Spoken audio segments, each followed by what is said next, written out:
If you think that people don't like you, you're probably not going to say hi. You're not going to strike up a conversation with them because you already have been defeated. You think, oh my goodness, they don't accept me. So then your mind, if it takes that as factual information, you won't even try. You've already accepted a lie. And you might think that these thoughts that you're thinking, oh, that's just a flyaway thought. No, it's getting stored in your subconscious, and it is going to treat that information as factual.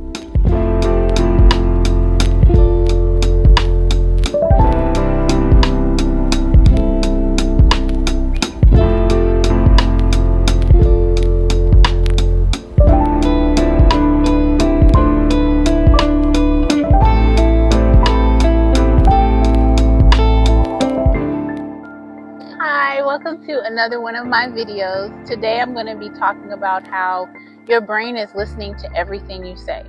Okay?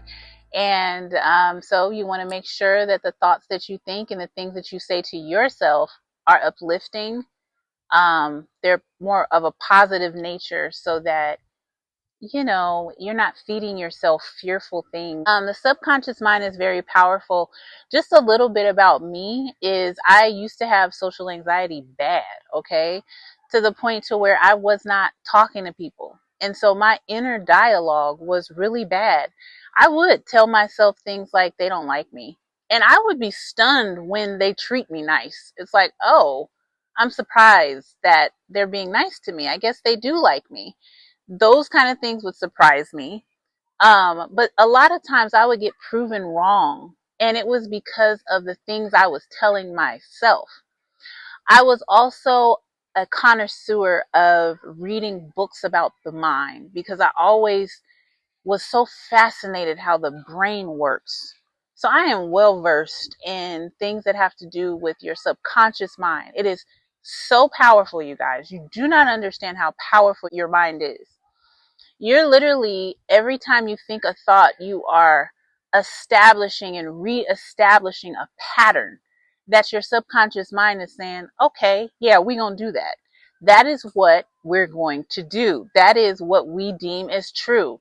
And you might think that these thoughts that you're thinking, oh, that's just a flyaway thought. No, it's getting stored in your subconscious, and it is going to treat that information as factual. Okay?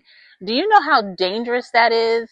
If I treated lies as something that is factual, it's crazy.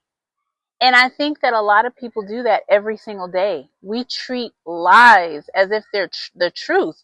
Our subconscious mind, it goes into our brains and it says, okay, this is going to be a fact here. And so if you think something is a fact, you're going to act a certain way.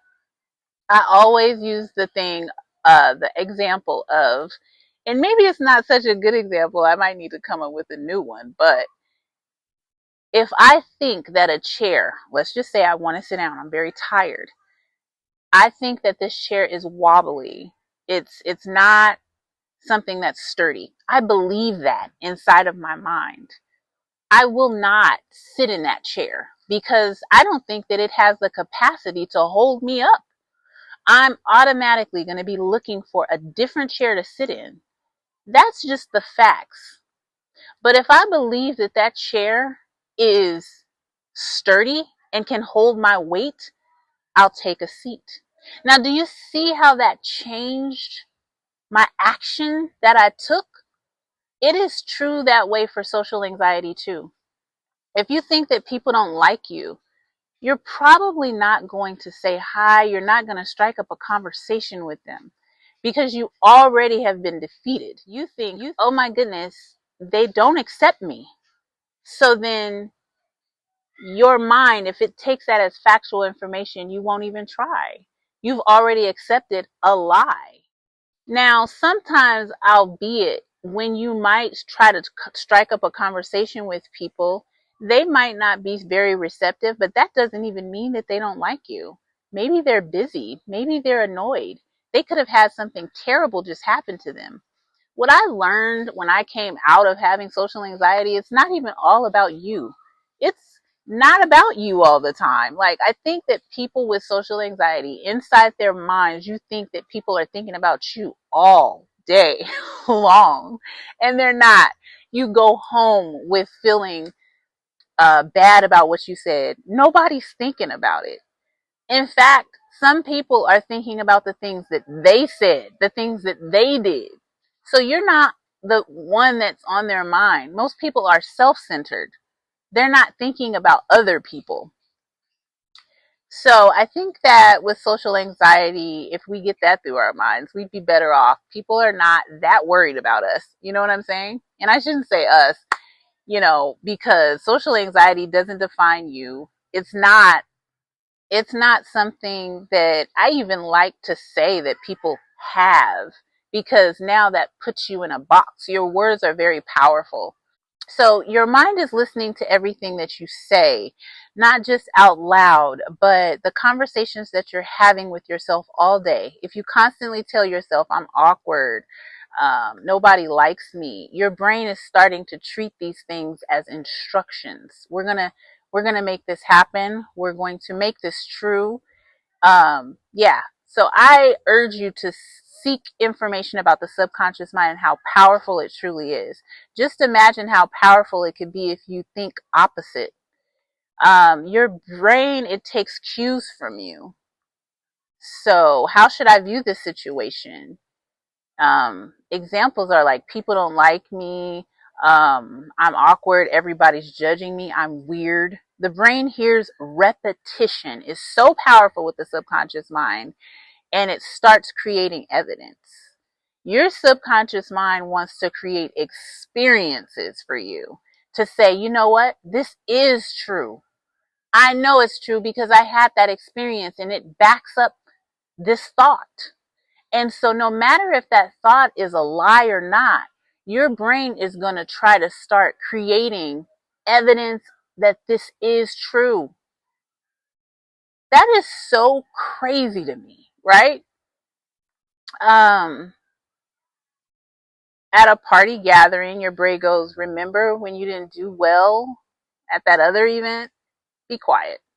Stay quiet, because nobody wants to hear this. You don't want to go through that awkward situation again, do you? Shut up. Be quiet. Do not talk. Okay? And this is keeping you fearful. It's keeping you in bondage, and it's not helping you to grow. It is fear. And fear is meant for you to protect yourself and things like that. But this is an unhealthy fear, a fear that is teaching you, stay where you're at. Don't try. Just be quiet. Everything will be okay. That's not healthy at all. In life, we have to grow no matter how much we stumble. Just like when you were a baby, to try to walk, you had to fall sometimes.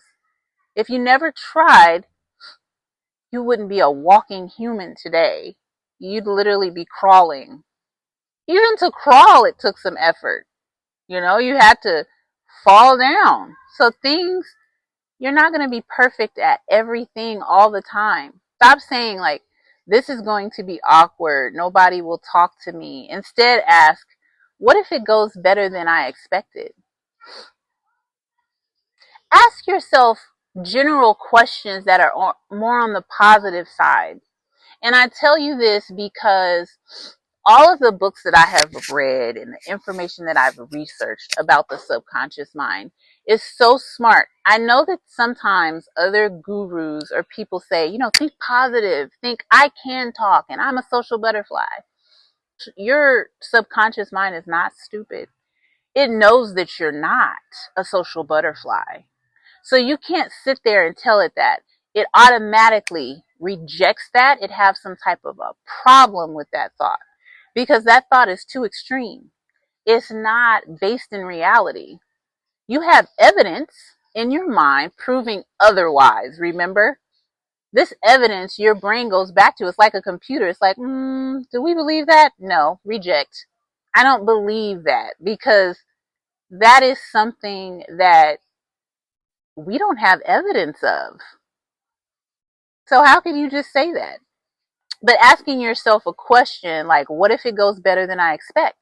Your mind can't argue with that. You see what I'm saying? What if it goes better than I expect is just a question. It's on the positive side, and it really does make you think. What if it does? You know? So that is a good general, more positive thing to do with negative thoughts. Change it, you know? Change it, to thoughts like, it's possible I could have a good conversation, or is it possible that I could have a good conversation? I can introduce myself. I can be curious about others. Do you see how this is general? It's not going to the extreme. So that is a little trick that you can do. The next time that you find yourself thinking negative thoughts, you can change it to a question that's more positive, and your mind will have to think, well, maybe so. And you just always do that when you have these negative thoughts, because to be honest with you, negative thoughts, they are not doing anything for you but making you worry. Okay? And to be honest with you, every time we have a thought, we kind of have like a visual. When you think something like nobody likes me, you think of mad faces. You might think of yourself at this party, and you might see yourself being alone in a corner and people laughing. I don't know, but sometimes thoughts, like visual, you see what you think. When you think, maybe I'll laugh at the party, you have possibly an instant visual of you smiling, someone making you laugh. That is positive, because those thoughts are real. Do you understand how real your thoughts are? Like the visual thoughts for sure, and even the ones that you say to yourself. So don't think that your thoughts are just some fly-by-night thing. They are powerful. If you know me, you know I'm a Christian. I'm very spiritual. Everything that happens in the spirit first, and then it happens on the physical realm. I'm also not talking about no new age stuff. I believe in Jesus Christ. That is the way Jesus, not the universe. That's the way Jesus Christ created this world. That it's spiritual and then it's physical. So what you think in your mind, as a man thinketh, so is he, period. And you can think negative, that's what you'll be. Whatever it is that you think. If you think positive, those are the things that you will become. Okay, so I just really want to drive home that you're the CEO of your own thoughts. If your thoughts were employees, would you keep the ones constantly telling you that you're going to fail? No, you get rid of them ASAP.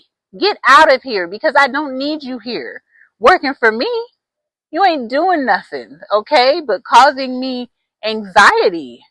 You decide what thoughts get promoted and which ones get demoted. Get the thoughts that are not doing you any good, get them out of here. Fire them, okay, as soon as you can. Now, it brings me to another thing. Confidence is built through evidence, not wishes.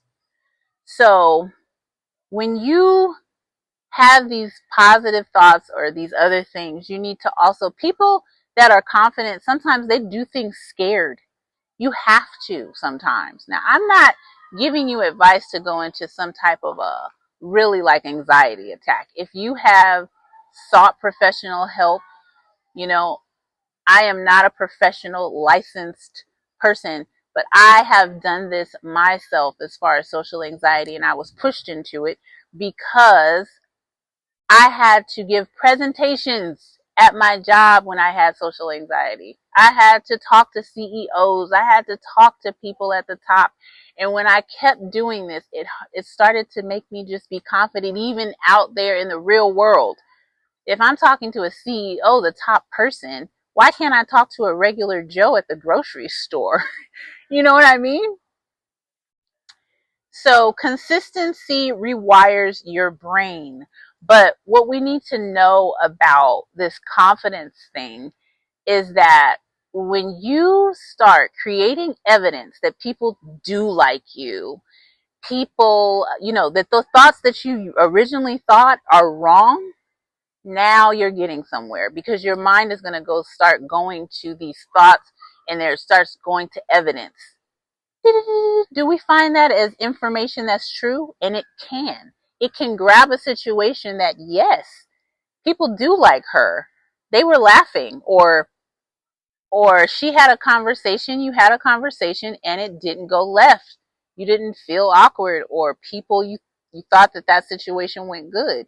When you start creating more evidence of the things you don't believe in, that is when it gets super powerful, because now your brain, you can tell it a little bit more positive things and it will believe you. It will take this information as factual, because now it has evidence proving it. So that leads me to say is that exposure. You have to expose yourself to social situations, and you got to do it with fear. I know that that's not something that you might want to do, but it's something that's needed, because your brain needs more experiences and evidence to show this is true. I can talk to people. I am confident. People like me. So it disproves all of those negative thoughts. But first, you have to put yourself out there. And that's probably one of the most scariest things. But like I said, you have to grow. If you never crawled, you wouldn't be able to crawl right now. You wouldn't be able to walk right now. We have to grow in this life. You cannot stay stunted like this. And I'm here to tell you that if you consistently put yourself out there in situations, sometimes you will fall. But guess what? You know that you're doing this because you're trying to grow. What does it look like for you at the end of the road to be able to talk to people and not care what they think, and to be over analyzing everything that you just said and all of these different things? What does that look like? It feels good to think about. And that person can be you, if you think better thoughts. Thinking better thoughts leads to better actions. And then better actions lead to confidence, now that you have the evidence. And then it leads to you just being a social butterfly after that. I mean, maybe you won't be such a social butterfly, but you will be somebody who you can talk to people and you're not so fearful, All right. So in my closing, your brain is listening to everything that you say. If you constantly tell yourself that you're awkward, incapable, destined to fail, your brain starts building that reality. Know that. But if you begin giving your mind healthier, more realistic instructions, your brain will start building confidence. You don't have to go from nobody likes me to I'm a social butterfly. Maybe your next thought is simply, I'm open to connecting with people. Sometimes transformation begins with one believable thought. Just one. And it's kind of more general. So don't force yourself, I want to say, to believe something unrealistic. Train your brain with thoughts that are positive, believable, and actionable. And what I like the most is questions. Like I just said, like those questions earlier that I said in the video. You really ask those questions to yourself, and that's all you have to do. You just can keep it moving, but as long as you replace it with a more positive direction than the thought that you thought, which is nobody will like me. That is so damaging to your subconscious mind, because your subconscious mind says, okay, we'll make that true. Can you believe that? Anyway, I wish you nothing but blessings today, and I hope you have listened to the whole video. If you did, please like the video, share it, subscribe to my channel. I have a group on school where I'm building something. It's in the earlier stages. So I encourage you to join. I'm going to put the link down below. And yeah, I'm coming out with a workbook for social anxiety, kind of helping you through exposure and getting yourself out there, like I've talked about in this video. But anyways, click on the links below and comment down below. Have a good day.